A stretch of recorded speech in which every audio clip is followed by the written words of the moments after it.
Thanks for joining us at Into the Weeds. We today are going to be looking at the new reconciliation bill that has just passed, that has just been signed into law by President Trump. Uh, Many people have been referring to it as the One Big Beautiful Bill. We are not going to call it that. We're going to call it the budget bill for the purposes of this recording, because I think that's kind of a cheesy name, and I think that's something that we can agree on. Um, for the most part, just real quick to talk about sources where we're getting some of the information that we're going to be talking about today. A lot of the numbers and things that we're going to be discussing today come from the CBO, the Congressional Budget Office, the OMB, the Office of Management and Budget, from Treasury.gov, and then I've gotten information from Forbes magazine, from the Ways and Means House Committee, and from various, AP News and other news articles that are out there that are performing an analysis of what's actually in the bill. Um, but I think as far as the provisions that are actually in the bill at this point, a lot of them we're going to agree on what's actually in there.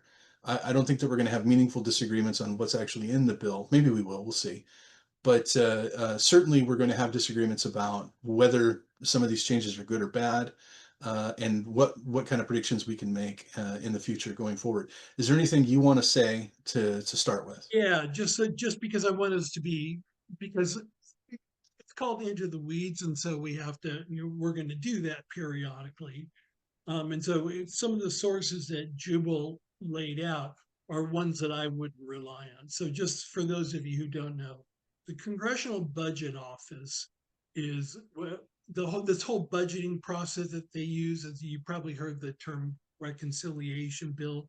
The reconciliation bill process was created when they passed the Congressional Budget Act of, I think, 1974 or something like that. Mhm. And it created something called the CBO, the Congressional Budget Office. And the reason the Congressional Budget Office was created is because prior to that, the only agency or organization that did an analysis of tax proposals was the OMB, the Office of Management and Budget. The thing about the Office of Management and Budget is they're part of the White House. They're Mhm. part of the White House. And so I, just to be clear, I wouldn't trust the OMB's analysis, and I don't care if it was a Democrat or a Republican in office, Mhm. because these are people who are working on behalf and advancing the policies of the administration. So I'm not going to rely on the OMB. I expect them to shape their analyses to fit with the policies of the administration. Same thing is going to be true of the Ways and Means Committee. This is the committee that's involved in taxation on the House side. But if the Ways and Means Committee is the same party as the president, then I'm expecting that they're going to align their goals. These are, in my estimation, partisan analyses. So, Jubal, what were some of the other ones? I know you said the Congressional Budget Office. We'll talk Right. about that a little bit more. Um, Treasury.gov goes into the so the Treasury.gov just comes from the Department of Treasury as well. mhm. So but then keep going.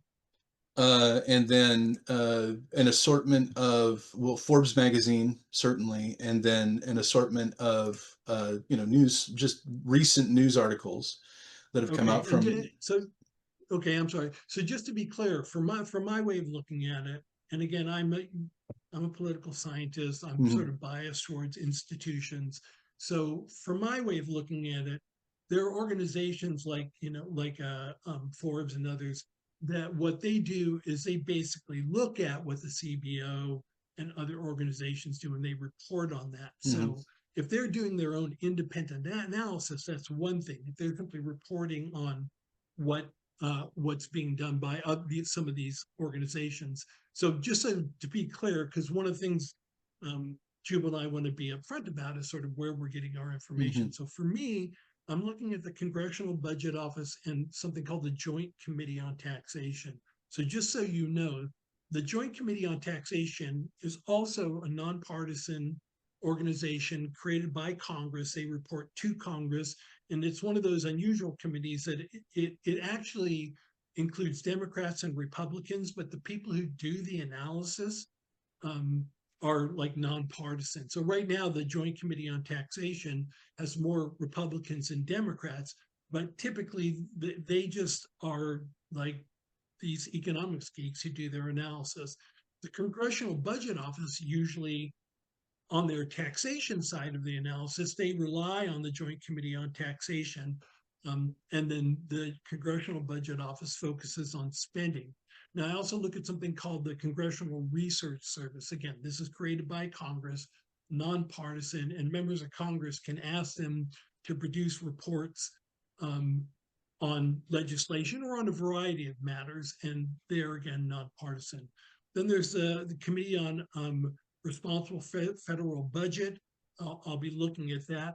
I've also looked at in my research the Cato Institute. Now, the Cato Institute isn't exactly nonpartisan. They're more a libertarian organization, so they're right-leaning, but that just makes them like sort of deficit hawks Mhm. when it comes to analyses. Less so, I'm looking at the Penn-Wharton budget model, um, Moody's Analytics, and I even looked at something called the Tax Foundation, which is clearly a conservative organization, Mhm. and the Heritage Organization. And so I tried to look at a wide range of Right. sort of intellectuals to see what they were saying about the budget bill. So that's where Right. I'm getting my information. I've got the Tax Foundation here too, actually. Okay, They yeah, put yeah. out their big analysis on it. So one thing I think that is pertinent is the CBO model that is used to score basically funding and how that stuff happens. Do you want Right, to talk? Jubal, just explain what scoring means, because some people might not know. So the CBO does a fiscal analysis of spending and tax cuts. Basically, tabulates the costs of any particular bill and says this is what it's going to cost over X number of years. I think that the main thrust of disagreement that's happening between left and right now is that the CBO tends to stick with existing numbers as far as future predictions are concerned, which means it doesn't assume a particular growth rate. It doesn't assume that there's going to be large infrastructure investment. It doesn't make any assumptions. It works off the numbers that Congress gives it with the bill and then extrapolates that forward. And I think that the complaint that's being issued by a lot of people on the right is that, well, if the entire thrust of the tax plan that's embedded in this bill is to promote growth, then an increase in GDP means an increase in revenue, and that's not going to be reflected in the CBO estimates, right? Okay, Further, right. And just let me elaborate a little bit on this. sure. So the distinction is usually called sort of like static scoring or conventional scoring, just like how much is this bill going to cost, right? And then there's dynamic scoring that tries to factor in sort of the macroeconomic effects, like, if tax cuts are going to boost growth and revenue, all that kind of stuff. So you have static scoring and dynamic scoring as it pertains to this particular bill, because And what is included in the dynamic scoring? What are they? what the dynamic scoring is doing is trying to sort of like look at um, the what the impact would be on what what will happen as a result of tax cuts, for example. Will it spur economic growth? And then if it's going to spur economic growth, then to what extent do these tax cuts pay for themselves, right? So if you're only looking at the decline in revenue, but not looking at the other side of it, the potential increase in revenue as a result of stimulated growth, then the argument is that that's not a good way to do it. And how do they factor that in? Again, I think all these things are like sort of projections that Mhm. the nonpartisan members of the CBO try and do their best to um, take into account.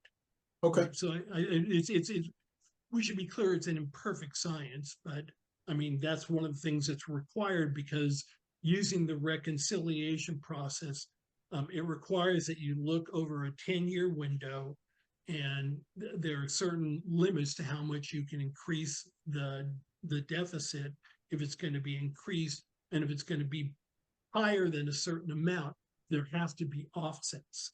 In other Hmm. words, there have to be other sources that bring the cost down, right? And so I just want to say before we get into this, that in this particular case, because Republicans were complaining about the static analysis, the CBO also did a dynamic scoring that attempted to factor in these microeconomic effects, right? But even after accounting economic impacts, they actually said in their static scoring that it would increase the deficit by $2.4 trillion. And when they did the dynamic scoring, they actually went up to 2.8 trillion, even more than their static scoring. So that's what happened. So the idea that the bill is going to pay for itself was not borne out by the CBO at all, whether it be static scoring or dynamic scoring. And you guys, we're sorry that we're talking like No, it's this, but okay, but I think yeah. it's important, and the same thing, the same concern was expressed by the CBO in 2017 during Trump 1, when he initially implemented these tax cuts. They said that there was going to be a revenue shortfall of somewhere in the neighborhood of $3 trillion. Did that pan out? Is that what happened? Actually, I know that a lot were like, so that was one of the things that, because I figured we would wind up here talking about this. The claim that the CBO underestimated the revenue that let's just call them the Trump tax cuts, but it's officially the Tax Hmm. Cuts and Jobs Act. Let's just call them the Trump uh, tax cuts. That when it was passed in 2017, the CBO projected the tax cuts would reduce federal revenues by 1.5 trillion over 10 years, and they said it was going to not be nearly enough to offset the revenues. And the reality is that their prediction turned out to be basically accurate. So again, you guys, we're getting into the weeds, but if you look at revenue, the amount of money coming into the federal government as a percentage of GDP, gross domestic product, not just the total dollar amount, but the relationship, but how much revenue is being brought in relative to the overall size of the economy. In 2017, so the year after the tax cuts were passed, or the year the tax cuts were passed, the revenue as a percentage of GDP was 17.2%. The following year, in 2018, when in theory the growth would start to kick in, not right away, it dropped. The revenue was 16.4% of GDP. And then in 2019, it dropped to 16.3% of GDP. But So what actually, were the total numbers though?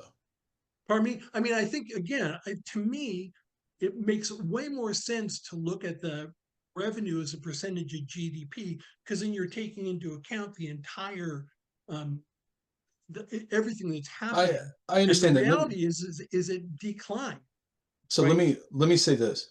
I understand that, but the thing is, if you're lowering taxes, then by definition, you are lowering the percentage of revenue that the government is generating from the GDP. So if Yeah. after lowering taxes, you then are going to use percentage of GDP as your key metric, then of course you're going to see a decline.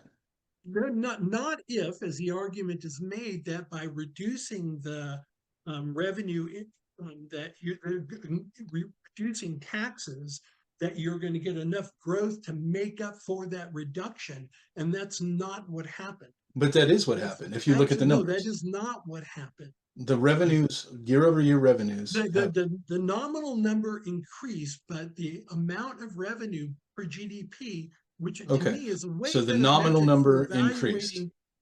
evaluating tax policy, it makes way more sense to do it that way. So we're going to say that that Phil and I have a disagreement here, right? Right, Phil is saying that the best way to measure economic growth or growth of revenue is by comparing it to directly to GDP year over year. right. What I'm saying is, if you are lowering taxes, then you are, again, by definition, lowering the percentage of GDP that you are taking in, that the government is taking in. However, what we saw was that actual receipts went up. And that was the argument that Donald Trump If made. actual receipts went up, Jubal, then that would be revenue. That would be That's revenue. That's So right. you would see an increase in revenue. But if you see You an, had the initial tax cuts, mhm. right, which would then spur growth, which would increase the amount of money that the government was collecting. What I'm But saying is if if it government, winds up if being that the tax cuts don't pay for themselves, then you add to the deficit, and that's exactly what happened. Corporate receipts plummeted. They dropped by nearly a third in 2018, right after the tax cuts took effect, and they didn't recover until 2021, no, we had 2022. we do have to make room at the table for COVID, right? Because No, obviously no, there was, absolutely. That's why when I was talking about the percentage of the revenue by percentage of GDP, I only went up to 2019 because COVID fucks everything up. There's no analysis factors in, right. oh, and by the way, what if there's a pandemic? So that's Right. why I stopped at So 2019. I just want to throw these numbers out there. This is from the Treasury Office. Receipts, total receipts fiscal year 2016 was 3.27 trillion. That's how much the government made, was 3.27 trillion. Going back to the most current number is 2023. We're at 4.4 trillion. So that, and keep in mind that the Biden administration kept those tax cuts in place. So what we saw is, I don't think they could have gotten rid of those tax cuts. for whatever reason, but what we saw Well, was no, because a I real think it would have growth. been, I mean, and that's also an additional problem that we can talk about. I'm not disagreeing that the total revenue in nominal terms um, Right. increased, What you're but that saying was is, largely due to inflation and temporary no, factors I like a understand, but capital gain spike, but not sustainable growth. So when you adjust for inflation, federal revenues have consistently lagged behind what the CBO predicted in 2017, about $100 billion less in real terms outside of that one-off bump. So what the CBO had been projecting and what actually happened were not, the CBO wasn't off. The tax cuts performed worse than the CBO projected. And even if, conservative models like the Tax Foundation only if, admit that with these dynamic effects, the okay, current bill will offset at the most 14% of the total cost. I, So the tax cuts didn't pay for themselves before, and the projections are that they won't pay for themselves now either. And that's right. both liberal, conservative, and nonpartisan And organizations that are saying my that. argument is that using the percentage of GDP model is not the ideal way to analyze revenue. And I think Now, using the nominal numbers is a shell game. okay, all right. Well, we're gonna have to disagree on that. What I would say is there's one other factor here that is not being talked about and can't be talked about, and I understand why. Right now, the prime interest rate is 8%, and that's high historically, right? If that prime interest rate comes down by 0.5%, um, do you know what that means as far as the deficit is concerned? Do you know what that means as far as the difference in estimate and in the deficit? It's about $900 billion if that comes down. Now there's no argument that Powell and Trump don't see eye to eye. Powell is the head of the Fed, and that Trump has been railing on him to reduce the interest rate for several years now. He says, "Look, you raised it up during COVID. It's time to bring it back down." If it comes down by 1%, that's 1.9 trillion in deficit reduction. That's per year. So at this point, the abnormally high Fed rate, I think, is playing into a lot of the overspending that's happening in Congress. I have maintained, and I've said this before to you, So, that we don't have a revenue problem in this country. We have a spending problem, right? Our revenue continues to grow. We continue to make more and more money. If you look at year over year revenue of the United States of America, it's pretty consistently gone up over the last 50 years. But we keep outpacing our income with our spending. Now, if you want to say that the measures taken in this bill to both promote growth and to reduce spending were not enough or weren't done right, you're not going to get any argument from me. There are things in this bill that I agree with. There are things that I don't agree with. But I would very much like to just say that I think we have a spending problem and not a revenue problem. Let me go ahead and respond to that. Okay, so to me, I think that I agree with we have a spending problem and a revenue problem. So I think that the only realistic solution to this is to work at both ends of the ledger. So Okay. that's my take on it. So I, I don't I disagree don't with that. disagree with I the don't disagree with spending that. problem. Yeah, yeah. So I think that that's why I think that the tax cuts right now for people making a lot of money. Um, if it, it's sort of I know this is going to seem like a non sequitur, but I'm going to do it anyways. I hear progressives talking frequently about how climate change represents an existential threat to humanity, right? But then when you say, okay, then we should include nuclear energy in our portfolio as a way of doing that, and hopefully technologically we can come up with a way to generate um, electricity in a cleaner way. But if it's an existential threat, then you need to consider a wide range of options. I hear conservatives frequently talk about how our deficit is an existential threat to the position of the United States and our economy. And yet, increasing taxes on the wealthy is like off the charts. It's Republicans' version of nuclear energy, right, for progressives. Both sides of the ledger need to be addressed, in my estimation. Okay. There's no need to cut taxes on millionaires and billionaires right now, right? And I particularly don't like the idea that the cost savings that are happening at the lower end of the economic spectrum. So this bill to me looks like a transfer of wealth from the uh, lowest quintile to the highest quintile, and that is both, I think, economically unsound, but morally, ethically unsound as well. Go ahead. Let me real quick just put this in and say that half of the people in this country don't pay income taxes, right? They don't pay any income taxes. And so any decrease to income taxes is by definition going to only affect the wealthiest half of the country, right? Now Right, if no, you no, understood. So that just to be clear on what I was saying, it's not just a matter of taxes in this case, it's also the kind of the spending cuts. sure. The spending Now cuts. So let's say the spending cuts are going to impact the lowest quintile the most, right? mhm. So the SNAP reductions, the people who are going to get thrown off of Medicaid, all that's just going to affect the lower income. So they're going to be paying for it, and the benefits are going overwhelmingly. So we're not talking about holding steady Right. with the top quintile. We We're can talking about giving them additional tax cuts, we can right? talk about SNAP and Medicaid and in a second, but I just want to nail down because I think that we're close to an agreement here. I would say this. I would say I'm actually on board with you as far as millionaires and billionaires are concerned. And I think that what you heard from the White House was that Trump was okay with keeping at the highest income range with keeping that that extra 3% tax there, that he still would have signed the bill if that had been there. This is what he said a couple of weeks ago, and I believe him. And for a minute there was motion in that direction in the Senate that there was going to be millionaires and billionaires were going to stay at that higher tax rate. Everybody else gets the tax decrease. I would have been fine with that, right? I would have been fine with that. So you and I don't have a disagreement as far as what you're saying is come at it from both sides.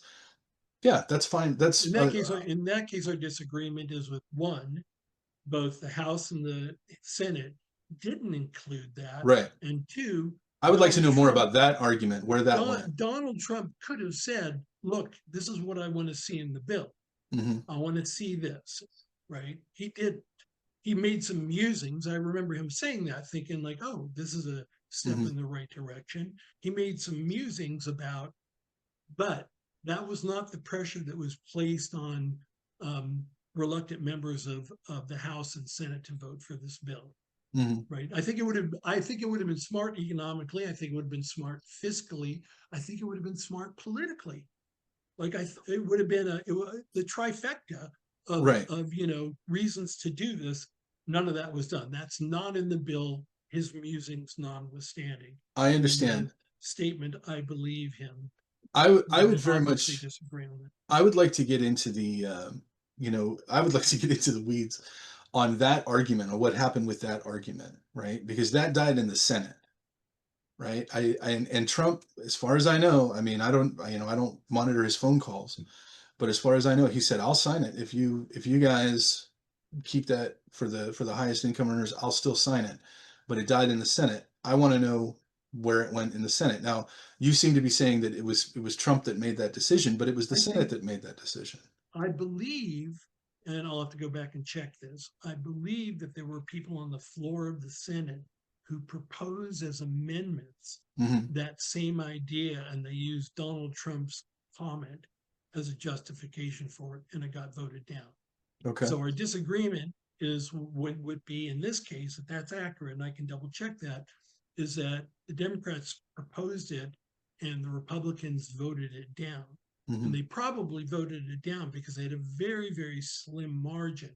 Hmm. And I think that there's no way that certain Republicans were going to vote for anything that could be seen as a tax increase, right? Hmm. And so, Okay. so I think but this has been the Republican Party dogma for a long time, right? Okay. So I So will also say this. I am fine with the reduction to the highest income earners. I would have been fine with keeping the tax on the highest income earners. I think that that's, for my part, I just like to throw this out there. For my part, what I really wanted to see in this bill is not in the bill, and that is the reduction for companies that manufacture their goods in America and hire American workers paying a 15% corporate tax rate. That was pulled out in the Senate, right? And that was the one thing that I think really would have, combined with the tariffs, made created a manufacturing gold rush. Now there are a couple of provisions that are still in the bill that I think could still lead to that. In that the R&D expenses are now no longer amortized over 5 years. It's now there, you can write off your entire R&D expenditure year over year. And also purchasing real estate and certain industrial infrastructure capital investments, again, year over year rather than amortized over 5 years, which makes it basically, what that means is a company that wants to come to America, set up an industry or set up an R&D lab can write off the entire expense of that year. And that's a big draw for companies and consortiums that have a lot of money. That's a big reason to do that. And that creates, in either of those cases, that creates a large number of jobs. So I even though the corporate tax rate is not part of this bill, which bums me out, I think that those two changes are going to be positive and are going to lead to significant investment. What do you think? um, I I think what was the phrase you used?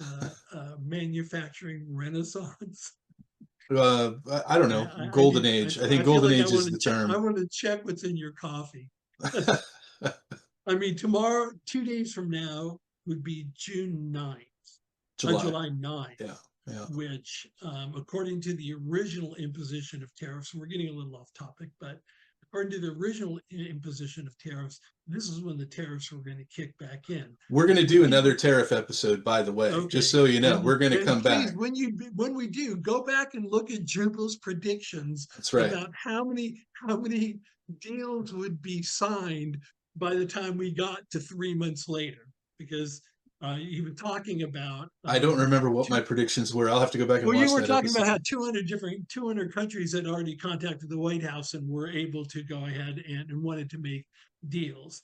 The last thing that happened, I think there's been a framework for a deal Sure. with China. There was one with UK, but we had a surplus with them.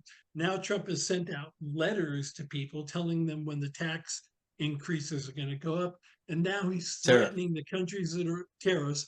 Now he's threatening, as a result of the BRICS um, group, they've talked about sort of objecting to some of the policies.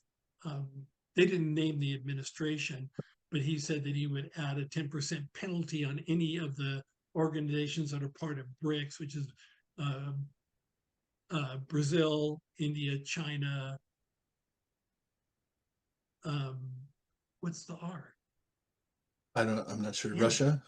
Russia, Russia, but like Saudi Arabia is part of them. So he's talking Mhm. about now threatening. So not only have letters gone out to countries telling them that the tax increases, the tariff increases are going to happen. Now it's not July 9th, but now it's August 1st, and there's no exceptions.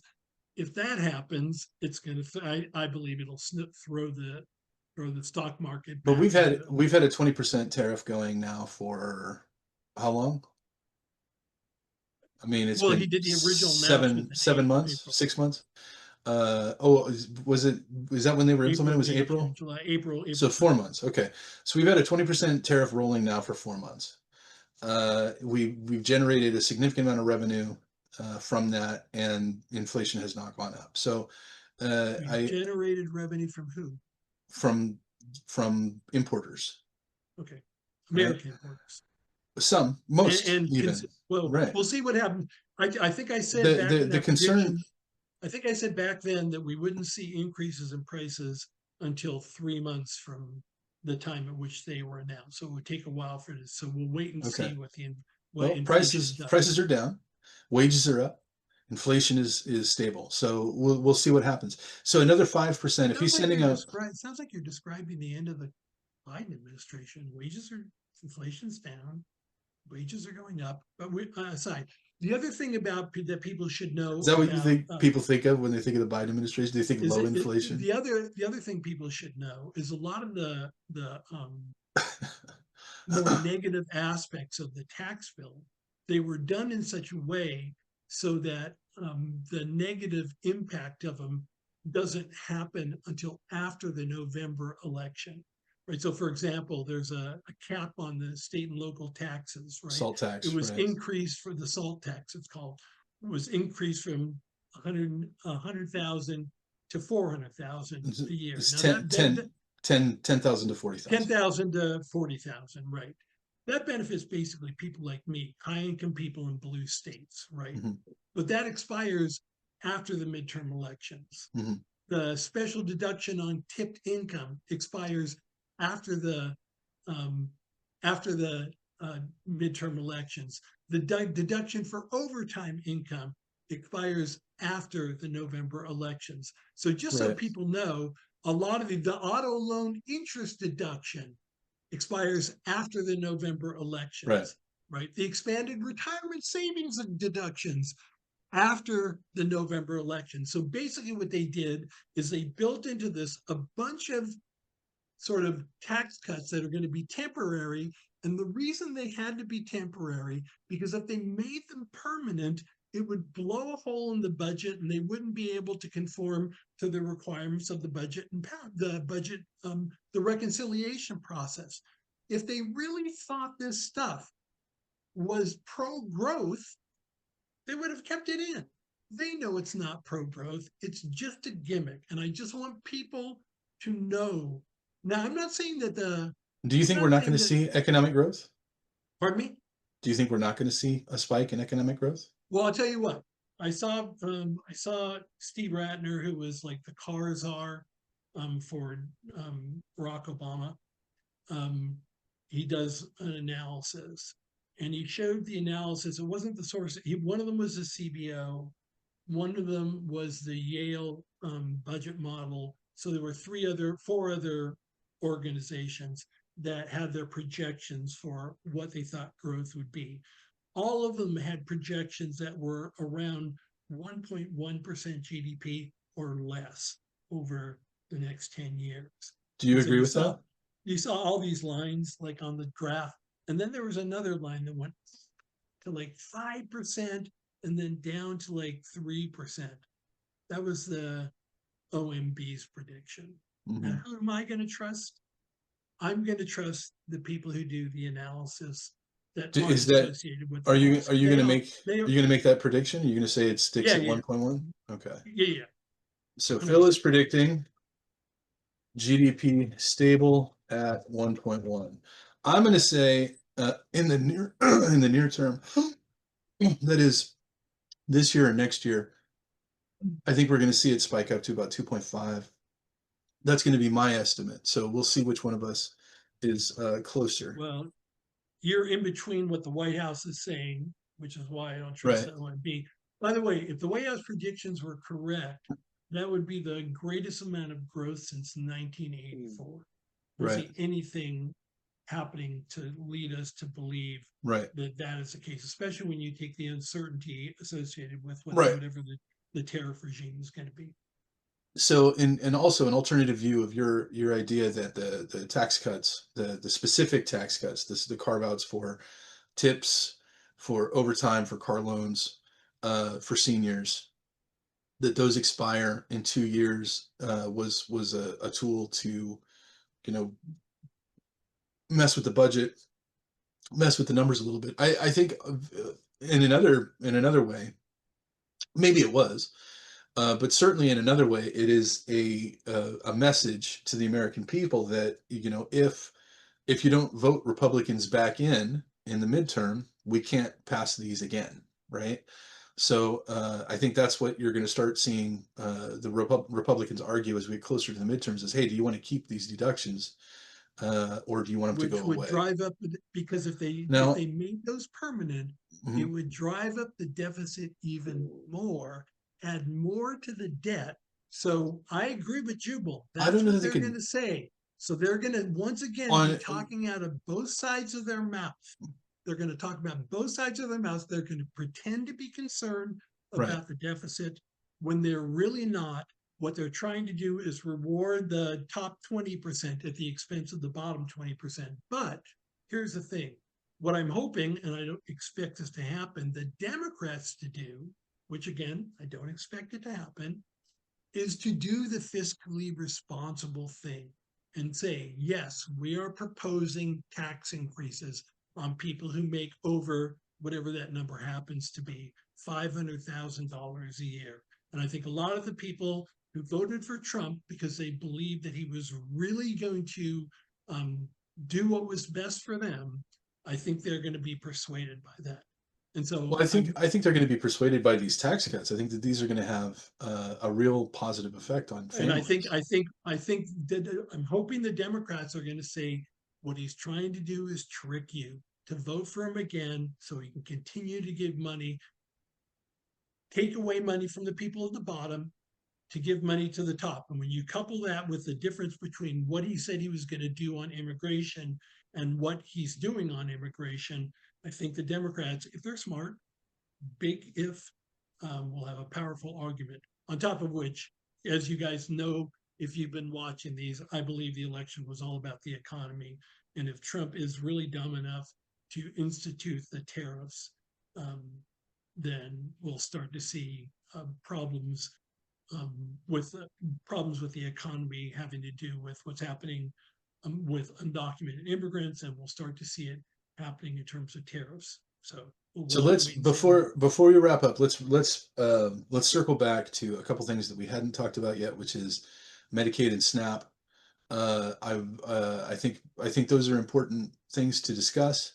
In in my findings, what I've seen is that somewhere around 10 to 12 million people are going to be taken off of Medicaid. And the people largely that are going to be taken off Medicaid are people that are undocumented workers and young people that are able-bodied that are not working. Oh, Uh, and I would like to see any analysis that demonstrates that, not from a partisan source, but from a nonpartisan source. That's the first thing. The second thing I want to see do I get is, to institute that same rule? Can I institute that same rule? yeah, yeah, yeah, That absolutely. before we start crying our eyes out about poor people that don't have medical care, can we get some factual determinations? Yeah, yeah. I think that's the way policy is supposed to be done. Okay, good. So I'm fine with that. I personally don't have a problem with people who are here if they're undocumented getting health care coverage. Hmm. Because the reality is that if they don't get health care coverage, and what winds up happening, and what is happening now, As they hit the is that emergency room. they wind up in the emergency room, right? And the law is that everybody has to be treated. Now, that's actually happening right now as a result of the ICE raids that are happening. I was speaking to somebody who's a medical professional in a predominantly Hispanic community, and this person was saying that their visitations are down like 50%, that the doctors are getting more and more calls asking for um, uh, Zoom visits because they're afraid to come to the hospital because ICE can go into any public location. They can't go into a hospital room, but they can go into the hallways, they can go anywhere, and they can round people up.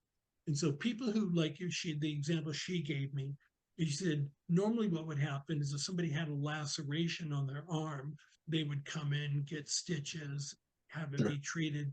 Now what's happening is they're waiting till it's infected and they're showing up urgent care. Mhm. At which point, it has become uh, much more costly to repair. It's an inefficient way of medical delivery. So cutting people off of health insurance and coverage to me is both fiscally bad and ethically bankrupt. And I Okay. cannot think of another sort of benefit that's been provided to people, the expansion of people who have coverage through Medicaid expansion in blue and red states, as well as the ACA that's going to be taken back, that's going to be removed. And Mhm. I don't, I have no problem feeding undocumented immigrants. I have no problem with them getting medical care. I mean, I agree with you. Like, if somebody's hungry, you feed them. If somebody needs medical care, you give it to them. At the same time, um, if your position is that people who are in the country unlawfully should be able to take advantage of services provided by taxpayers, that should be a decision taxpayers make. And it seems to me that they made that decision, right? And I think if you ask taxpayers what they want to do they want their money to go to people that are here that are undocumented, or do they want their money to go to members of their community that have been there? What do they want? Now, if we get to a point, let's just say this: if we get to a point where the immigration system is more stable, um, where the number of people that are in the country that are undocumented is significantly lower than it is now, I don't think you're gonna get a lot of pushback on what you're saying. But right now, significant changes need to be made is basically what this administration is saying. Now, with regards to SNAP, um, that's something where I would say, first of all, if somebody's never been on SNAP, I've been on SNAP. I don't know if people have been on it or not. But there was a time in my life when what I had didn't have two pennies to rub together. If you go into a SNAP office and you say that you can't feed yourself, you get food coupons. Like, there's no exception to that, right? I think what we're talking about with the SNAP reductions is people who are on the monthly benefit program where they get mailed their coupons that they can use, that there are certain qualifications for that program and that the qualifications are changing, right? If you're not working 20 hours a week, and by working, what that means is you have a job, you are looking for a job, you are going to school, or you are volunteering. If you're not doing one of those four things, you don't get, and you're able-bodied, right? You're not disabled. You do not get the benefits. I don't think that's out of line. And I think, in fact, that both Joe Biden himself back in 96 said the same thing, and Bill Clinton said the same thing. I don't, I So, don't, I don't mind those kind of requirements. I don't trust that the Republicans are crafting policy in such a way that they're designed to do that. I think what they've done, the same thing they did with the Medicaid, is what they're doing is they're simply making it harder for people to get these benefits. And that's not an acceptable approach and not a humane approach. What they've done with Medicaid, for example, is change the dates at which things are due, increase the reporting requirements, done a number of things that just make it more difficult and make it more complicated. The party that supposedly wants government to be more efficient isn't interested in efficiency. So by the way, I'm less concerned about feeding poor people. The first thing I want to rectify is wealthy people getting tax breaks, right? Let's rectify that. I'm not as worried about little Joey getting fed, You're right? not? I don't think that's that big of a drag on the economy. And I certainly don't have a problem with undocumented immigrants or anybody in this country getting fed. We have a moral obligation. The things that we provide in this country stem from what our founding principles are. The rights that we have that are granted us in the Constitution are not granted to us because we're Americans. They're granted to us because we are human beings. That was the whole idea behind the establishment of that country, this country. That's the idea that there are Mhm. certain inalienable rights. They're not given to us by the government. In the founders' thinking, they're given to us by God. And if you don't like talking about God, they're given to us by virtue of the fact that we're human beings. We treat people humanely. That's the low bar. And so that's where I'm at. But for right now, I have no faith that the Republican Party is truly interested in getting out rid of waste, fraud, and abuse. If that's going to be the policy, and a lot of that happened during the Clinton administration, but what happened in the Clinton administration, like the way they reduced the size of the federal workforce, is Democrats and Republicans in Congress got together and passed legislation, worked on a bipartisan way to get things done. We need to return to that mode of uh, governing, I think. I don't So see let it me in the future. Right, right. And I know you agree with that. I let me interject on that because I absolutely agree with you.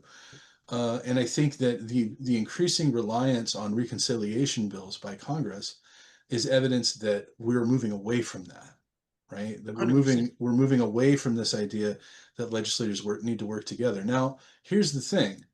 I get that you think that Republicans are recalcitrant and unwilling to work with Democrats.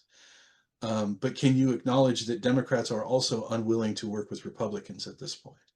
I mean, well, no, I won't, because Joe Biden passed legislation that had bipartisan support. The CHIPS Act had bipartisan support. So he did pass legislation. It didn't get a bunch of Republicans on, but it got many Republicans on. I think in the era of Donald Trump, I think that's a fair characterization. I will say that the representative from the 27th congressional district, a guy named George Whiteside, so I would expect you to know, but people who are watching this who are from Santa Clarita know he has actually passed legislation in the House that had bipartisan support having to do with investments in technology, which is an area that he's particularly knowledgeable. So it That's does great. I would happen. love to see more of that. I would love to see Yeah, more. it doesn't happen very often, and it doesn't generate headlines Hmm. when there's agreement. There's more headlines generated when there's disagreement. It just seems odd to me that during this entire process, right, um, the Republicans are in control of the government right now, which means if Democrats want to work with Republicans, they got to pick up the phone. But no Democrats picked up the phone. I don't think that's true. If you listen to Democrats, they talk about how in their private conversations with Republicans, Hmm. Republicans are not happy necessarily with some of the things that are going on. They just can't say so publicly. They Okay, can't well, because hearsay it's aside, perilous to do so. what I What they did do is they proposed a number of amendments that you would typically think um, Republicans would support. For example, Senator Tammy Duckworth, when the reconciliation bill was being debated, she proposed an amendment to the bill that said that veterans who had been fired because they were, what's the word, probationary employees, veterans who should be were fired should get their jobs back. Every single Republican voted no on that. So there were a whole bunch of amendments that were proposed. Some that the Democrats knew there was no way we're going to get passed. You will start hearing about those come the midterm elections. There were amendments proposed to the Senate bill. They were all voted down. And then the only way that Senator Murkowski was convinced to vote in favor of the reconciliation bill, because if she had not, it would right. have failed. They needed her vote. Sure. is they passed a resolution that was specifically just so I think Jubal knows this. I don't know if people listening know this, but the Constitution prohibits the federal government from passing laws that treat states differently. States inequally, right? They have, yeah, so they have to treat everybody the same. So what they did, and you may have heard them talk about a carve out that was passed for Senator Murkowski. Murkowski, so that she could vote for the bill. And so what they did is they did something that would go ahead and prevent Alaskans from being affected by the tax cuts, that the Medicaid cuts. And so I had to look this up to find out, because I was like, wait, they're not even allowed to do that. And so here, hang on, I'm looking for it. I have it in my notes. So what they did is they passed something. Pause it, Okay, Jubal. I'm pausing for research. Unpausing from research. Sorry, you guys, it took a sec for me to find it. So they included in the reconciliation bill something called the Rural Health Food and Assistance Fund. It's worth $50 billion. And it was set up so that states with a high percentage of rural hospital closures, a low population density, and limited road infrastructure would get a carve out from some of the negative impacts of the cuts in Medicaid. Well, there's only one state that fits that Right. description, and It's that is cute. Alaska. So It's that's how a they got around that. I That's I how they have base. I will say this. I have mixed emotions about that because on the one hand, I think it's gross and it's dirty politics to do that. On the other hand, you got to hand it to Murkowski for serving her constituents. I mean, that's her job, right? And it's like, I'm sympathetic to that. The thing is I've always thought of Donald Trump as transactional, right? Anything he supports, it's like, what do I get from it? I've never thought of Lisa Murkowski in those mm, terms. But basically, what she did is said, I'm going to vote for a bill that I know is going to fuck over other Americans because Alaskans are protected. And that, to me, I've never thought of Lisa Murkowski as transactional. That was completely transactional. And just so people are clear, this is not something that just Republicans do. Back when the Democrats were trying to pass the Affordable Care Act, they needed the support of Don Nelson from Nebraska. And this is probably even Jubal might remember this. There was the Cornhusker kickback. They came up with a provision that right, exempted Nebraska from some of the negative impacts that right. people were going to feel. It's the sausage, And man. It's the yeah, sausage. sausage making.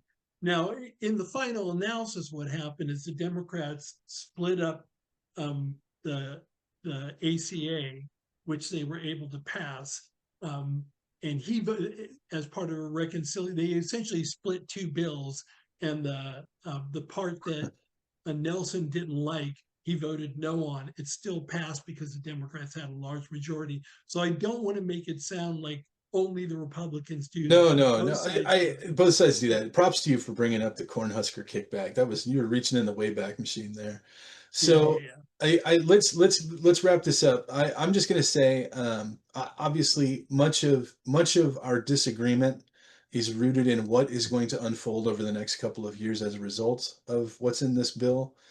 Um, I don't think that there's anything especially surprising or terrifying in this bill. I think that Republicans did pretty much what they said they were going to do. I don't think they got as much done as they wanted to get done. You can take issue with Medicaid and SNAP stuff, and truthfully, I do too. I think feeding people and caring for people, as you say, is like the low bar, right? And so, if there are developments that happen along those two fronts, by the numbers, right? I don't want to hear about one-off stories, but by the numbers, if we see some really inappropriate changes, then I'm on board with shifting that stuff back. But for the most part, I think we're kind of in a waiting game here to see what happens. And right. and I don't know. What's your takeaway? And then my takeaways, one is I appreciate the fact that Jubal sort of is on board with the idea of not giving tax cuts to millionaires and billionaires. My feeling is that if Jubal feels that way, There are probably other conservatives and supporters of Donald Trump who feel that way. What that means, Democrats have an opening to go ahead Mhm. and say, if we're elected, this is what we'll do. The Republicans will undoubtedly respond by their increasing taxes, and that will be the debate. So I think that is the case. And so for me, I think everybody needs to keep this in mind. Elections have consequences. In many ways, Jubal's absolutely right. Elections have consequences. Republicans control the White House, the House, and the Senate. And so it's to be expected. They're going to implement policies that reflect the values of the Republican Party. And that's exactly what they've done. If you personally, those of you watching, find those values objectionable, because that's what a budget is, it's a statement of values, then sitting home isn't an option, right? Get out and vote. In the Mhm. midterm election and the presidential election, get out and vote. Absolutely get Otherwise, out and vote. But first, before you get out and vote, take inventory and see what changes over the next couple of years. 100%. And let's call it there. Thank you, my friend. You Thanks bet. for watching, everybody. We'll see you next week. Take care.